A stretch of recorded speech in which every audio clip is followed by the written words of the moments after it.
Olá, eu sou o Ronaldo Lemos e este é o Expresso Futuro. Hoje a gente vai falar sobre tecnologia e sustentabilidade. A gente sabe que é urgente, a gente sabe que a emergência climática está acontecendo, que a destruição das florestas está acontecendo numa velocidade absurda. A gente sabe de toda essa urgência, mas é preciso muita calma na maneira de comunicar isso, porque se a gente ficar só na urgência, só no pessimismo, a gente não vai chegar a lugar nenhum.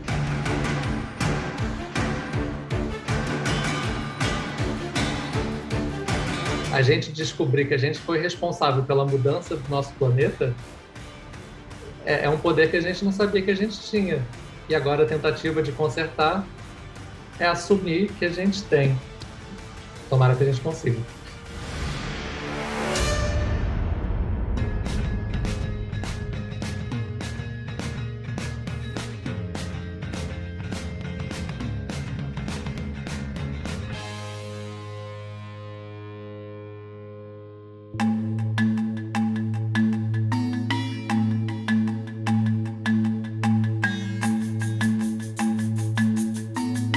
A ONU divulgou em agosto de 2021 um relatório que diz que as mudanças climáticas já são irreversíveis. Só para ter uma ideia, os últimos 5 anos foram os mais quentes desde 1850. Gente, isso significa derretimento do Ártico, subida do nível das águas dos oceanos, ondas de calor, seca e muito mais.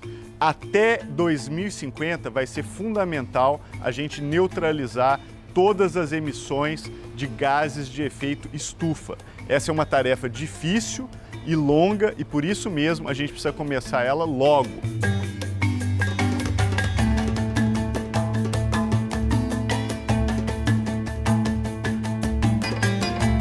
Neste programa, eu vou falar com empreendedores brasileiros que estão com essa questão na cabeça. Estão pensando a tecnologia como forma de promover sustentabilidade. Vamos falar com eles.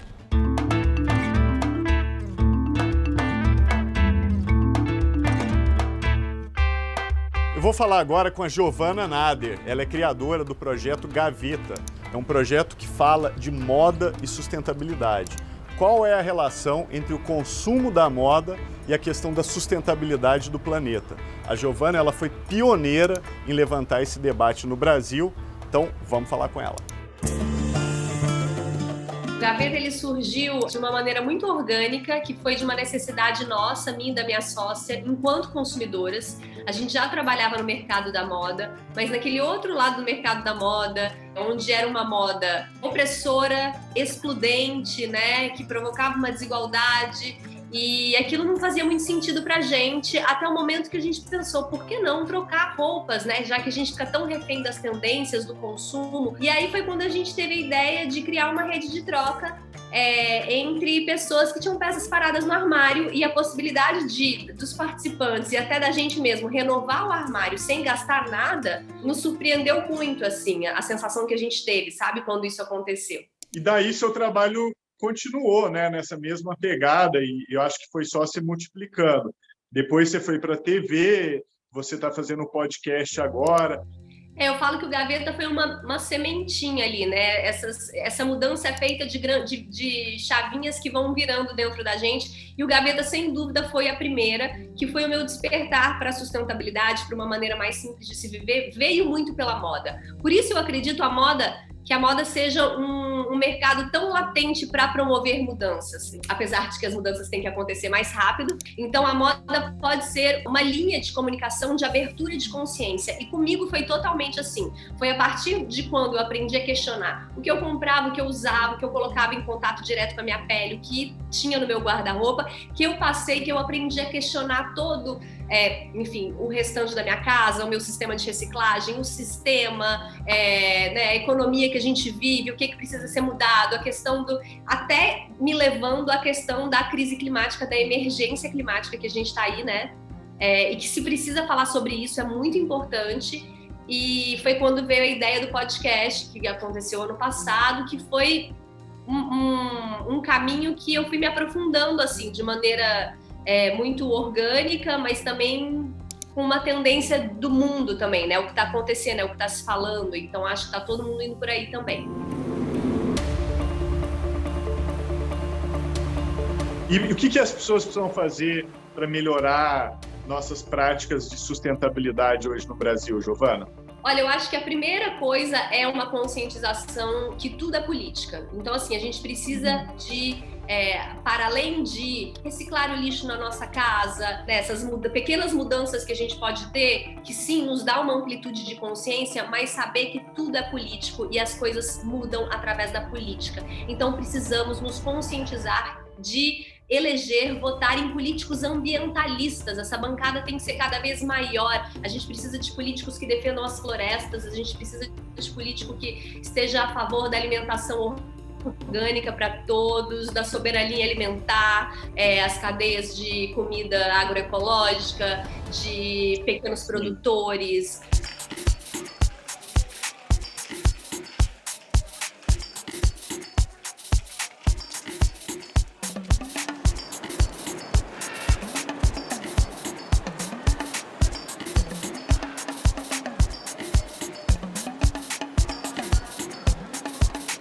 Eu vou conversar agora com a Marta Pedalino, que é fundadora da Tchadal, uma empresa de cosméticos diferente de tudo que você já viu.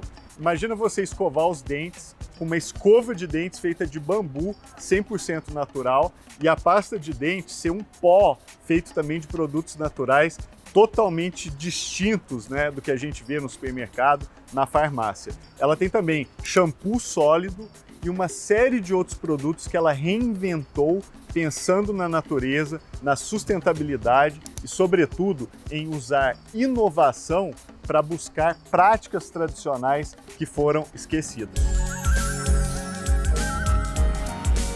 Num mundo ultra tecnológico, né, como é que você criou um projeto tão legal e que nos leva para um lado, talvez, de contato tão profundo com a natureza, né, as nossas raízes, como é a Tchadal? Na verdade, foi uma forma muito natural, assim, da criação, do processo criativo. A empresa já tem 6 anos. A palavra Dao é uma palavra em chinês que significa cerimônia do chá. Eu fiz um mochilão pelo Sudeste Asiático e passei um mês na China, e lá eu vi que tinha uma possibilidade de trabalhar com chás nas casas de chá. E aí eu trouxe para o Brasil e comecei a fazer as feiras de rua, e sempre gostei desse trabalho manual, assim, né? Eu acho que aproxima, e as tendências estão mostrando também isso, né? Esse freio, assim, para esse consumo exacerbado e, ao mesmo tempo, esse desafio de entregar para o cliente algo que seja tão bom quanto e que supere as expectativas também, né? Porque os tempos também são outros. E a parte de cosméticos também da empresa é muito impressionante, né? Por exemplo, o shampoo sólido. Como é que você teve essas ideias? Eu comecei a empresa em Vargem Pequena, que é aqui no Rio de Janeiro, e aí eu tinha um espaço de plantio. Então eu comecei cultivando as ervas. E aí, ao longo do tempo, eu comecei a refletir também sobre os meus hábitos com o meu corpo. Aí eu fiz um curso de cosmética natural que a professora ensinava a fazer um shampoo de chá. E aí, a partir disso, eu comecei no meu cultivo a experimentar fazer shampoos, sendo que na época não existia shampoo sólido, pelo menos assim, o que a gente está vendo muito, né, essa explosão nesse último ano. E era muito difícil, não tinha, assim. E aí eu foi exatamente pela experimentação e algo intuitivo mesmo. Aí uma coisa ligava a outra. Se eu tenho um shampoo, eu preciso do desodorante, aí o creme pro meu corpo. É interessante porque o seu modelo, ele, na minha visão, é revolucionário. Eu acho que muita gente está buscando, né, buscar cosméticos mais sustentáveis, mais naturais, mas não vão até onde precisa ir, sabe? Ficam meio no meio do caminho. É revolucionário, mas ao mesmo tempo é tão primitivo, sabe? É algo tão simples você tomar um banho com as ervas. Isso já existia, isso foi tirado da gente. Isso que, assim, o grande diferencial também da marca é essa exigência com o design, de não ficar fazendo 1000 rótulos com cores e tal, e simplesmente mostrar assim, às vezes é a foto da planta, da erva, até mesmo para a pessoa conhecer, identificar a diferença, né, de cada uma delas. Então eu acho isso fundamental, e em relação também a ser sustentável, é isso, é você pensar em toda a cadeia desde a geração de ideia do produto que vai entrar até a finalização dela, de como vai ser entregue, como vai ser a embalagem, o máximo possível para ser mais sustentável, né? Reduzir plástico, papel também, uma forma geral, né? Talvez, eu espero que daqui a uns 5 anos a gente veja essa entrevista e fale, lembra quando a gente usava aquele shampoo que é com a embalagem de plástico, a maioria daquilo é água, sabe? Mas aí tem toda a indústria farmacêutica por trás, né, que é muito difícil a gente brigar, mas eu acho que é isso. Como empreendedor, a gente vai tentando. Eu espero que isso reduza o impacto de lixo e que as pessoas também tenham um conhecimento que, assim, funciona também e é tão bom quanto, ou às vezes até melhor.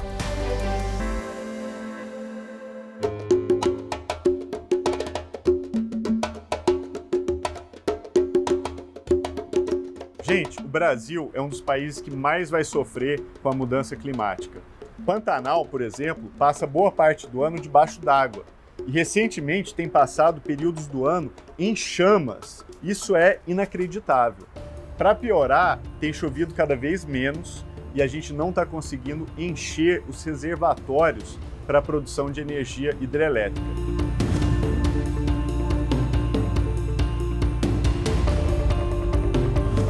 Isso para a agricultura também é um desastre. Aliás, o Brasil é um dos maiores exportadores de água do planeta. Aí você vai me perguntar, mas Ronaldo, como é que exporta água? Justamente por meio dos produtos agrícolas. 1 grama de soja precisa de 1,5 litro de água para ser produzido. Se a gente não tiver água o suficiente no nosso país por causa do aquecimento global, isso vai ser uma tragédia econômica e social. Vamos falar agora com Gabriel Klabin. Ele é fundador da empresa chamada Flora, que usa dados e Big Data para pensar o meio ambiente e o agronegócio brasileiro.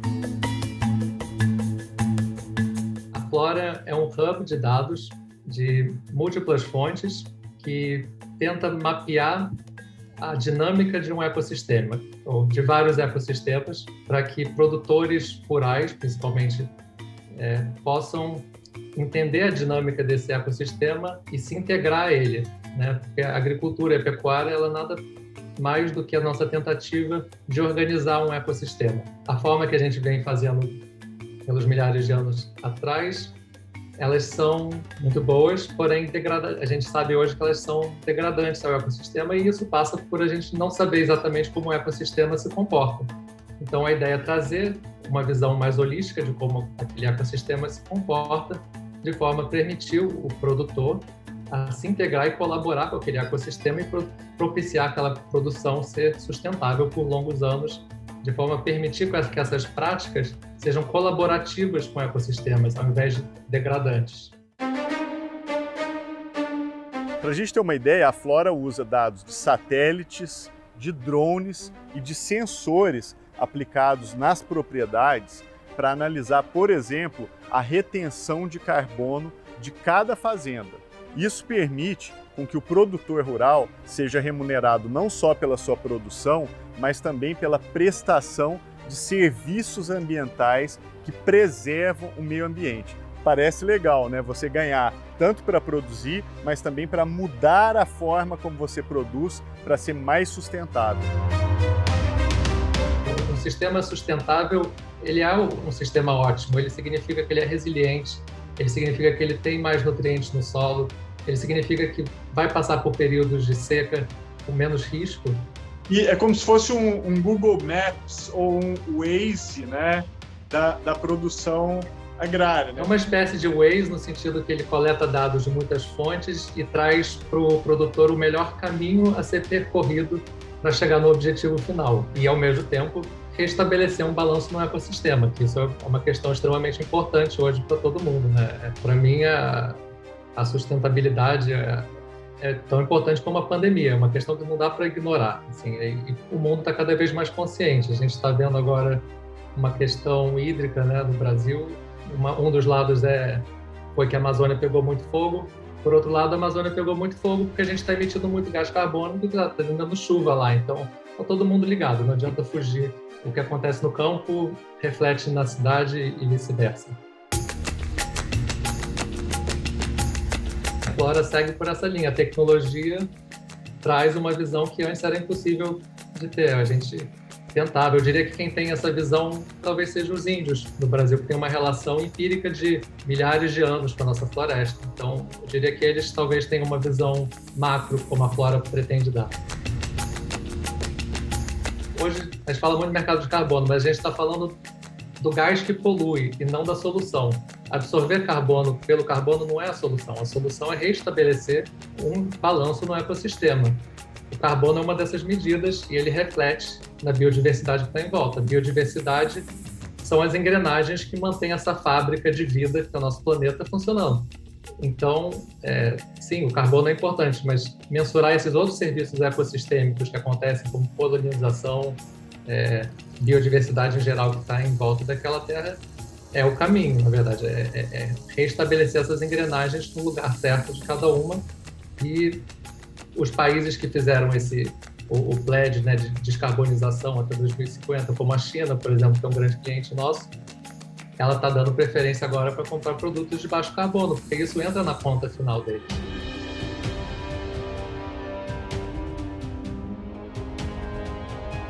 Se você continuar nessa trajetória, pelo menos a impressão que eu tenho, é que isso pode ser um embrião de uma nova política ambiental, não?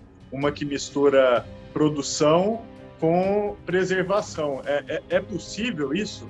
É nisso que a gente acredita. A gente acredita que o mundo que a gente quer viver é um mundo no qual a gente trata o nosso planeta como uma fábrica criadora de vida e que a gente respeite essa fábrica, porque essa fábrica provém para nós todos os serviços ecossistêmicos, incluindo oxigênio, água, duas coisas que são essenciais. Essas duas coisas vêm de serviços ecossistêmicos e a gente tem que cuidar com muito carinho. E qual o risco da gente não levar isso a sério? Assim?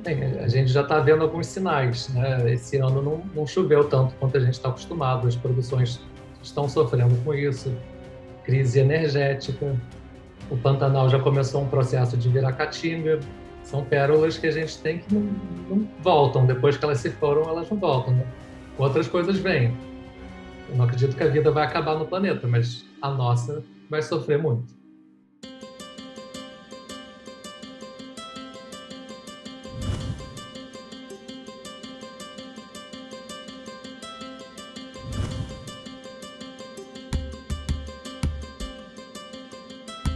Energia é um dos temas mais importantes para a gente pensar a sustentabilidade. Na medida em que vai parando de chover no Brasil, a gente tem que estar preparado para um momento em que a energia hidrelétrica não vai estar disponível como era no passado.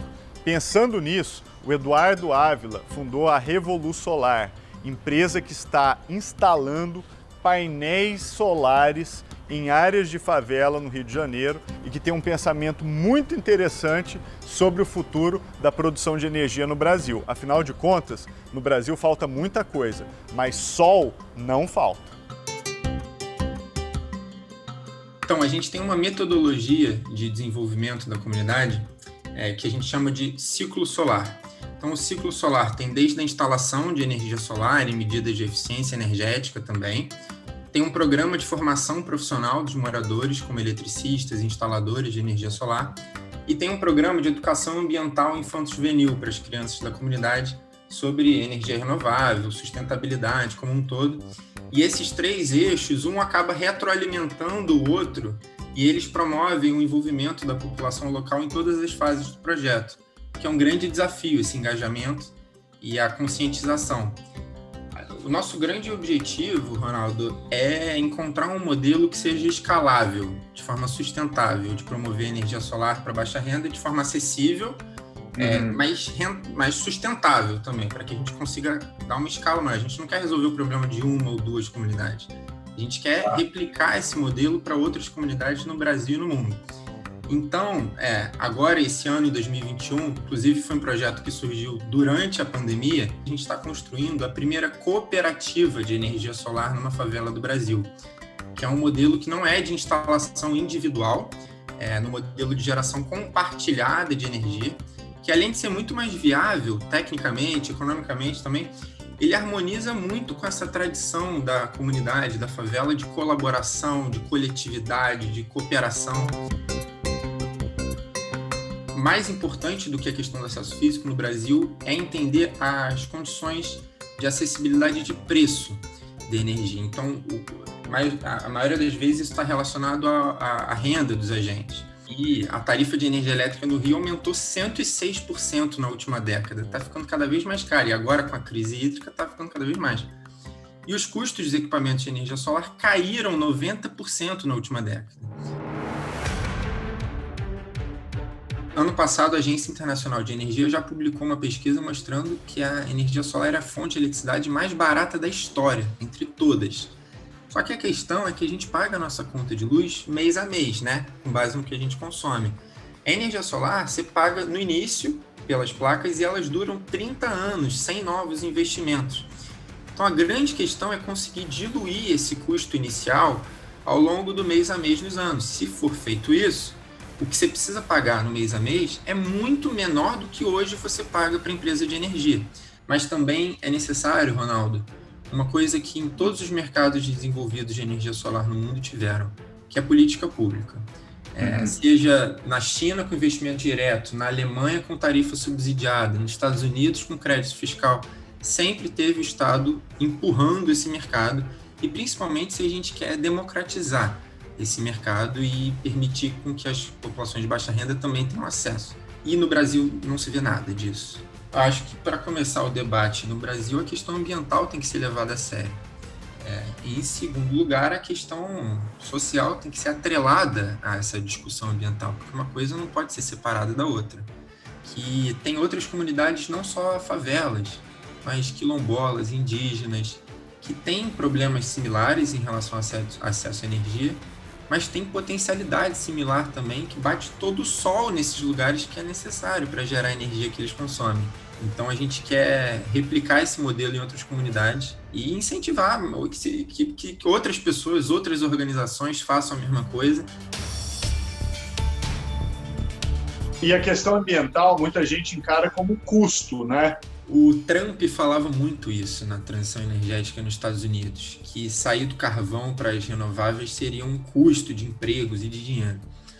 Nada mais longe da verdade. Em 2017, nos Estados Unidos, por exemplo, a energia solar gerou mais empregos, Ronaldo, do que carvão, gás, petróleo e nuclear juntos. Só a energia solar. E são empregos de qualidade. Agora, principalmente nas favelas e no Brasil, que desemprego é uma questão tão forte, já foram mais de 280 mil empregos em 8 anos gerados pela energia solar. E a projeção é que nos próximos 10 anos possam se gerar mais 600 mil empregos. Com quase 1 milhão de empregos aí, só no setor de energia solar. E além dela ser mais barata do que a energia convencional. Então, não é custo, é benefício. O custo são os combustíveis fósseis, que não geram tanto emprego, tem um limite de exploração, então ele vai ficar cada vez mais caro, é uma questão inerente dele, e geram muitos custos para os futuros. Todos esses desastres que a gente está tendo, reposição de infraestrutura, isso tudo, poluição do meio ambiente, que geram muitos outros custos. Então, a energia solar não é custo, questão ambiental não é custo, sustentabilidade é benefício para a gente no curto e no longo prazo. A gente precisa abraçar cada vez mais essas novas formas de economia, né? Economia regenerativa, economia circular, economia, enfim, são novas formas, porque do jeito que está a economia tradicional já se mostrou gasta, já se mostrou insuficiente, né? Totalmente destrutiva. A gente está vendo aí os recursos naturais acabando e é preciso uma guinada. Então, assim, quanto mais a gente estiver aberto para esses novos modelos de economia que estão surgindo, eu acho que é o único caminho a seguir. Porque o que está atual já não está dando certo, né? Para mim é uma coisa muito motivadora, porque esse é o problema que a gente está encarando agora. É um problema global. Para mim me dá muita inspiração poder estar incluído nessa batalha por reestabelecer o nosso planeta, né? Se a gente acha que a Covid-19 já foi uma crise imensa, aguarde a crise climática, porque aí sim o desafio ainda vai ser muito maior. A gente sabe o quanto a gente sofreu durante a pandemia, imagina o quanto as pessoas irão sofrer durante a crise climática. Por essa razão que eu acho que o Brasil precisa começar desde já a pensar a sua posição, né, e o seu lugar no mundo com relação à sustentabilidade. É por isso que a gente mostrou empreendedores que estão pensando tecnologia em negócios a partir dessa visão de pensar também o meio ambiente e o impacto ambiental. Eu vou dividir com vocês o meu sonho. Eu gostaria muito que o Brasil se tornasse a potência verde tecnológica do planeta. A gente tem tudo para isso acontecer. A gente tem sol, a gente tem vento e a gente tem todas as condições para fazer do nosso país uma potência verde. Eu espero que você compartilhe comigo essa tarefa e me ajude a construir esse sonho.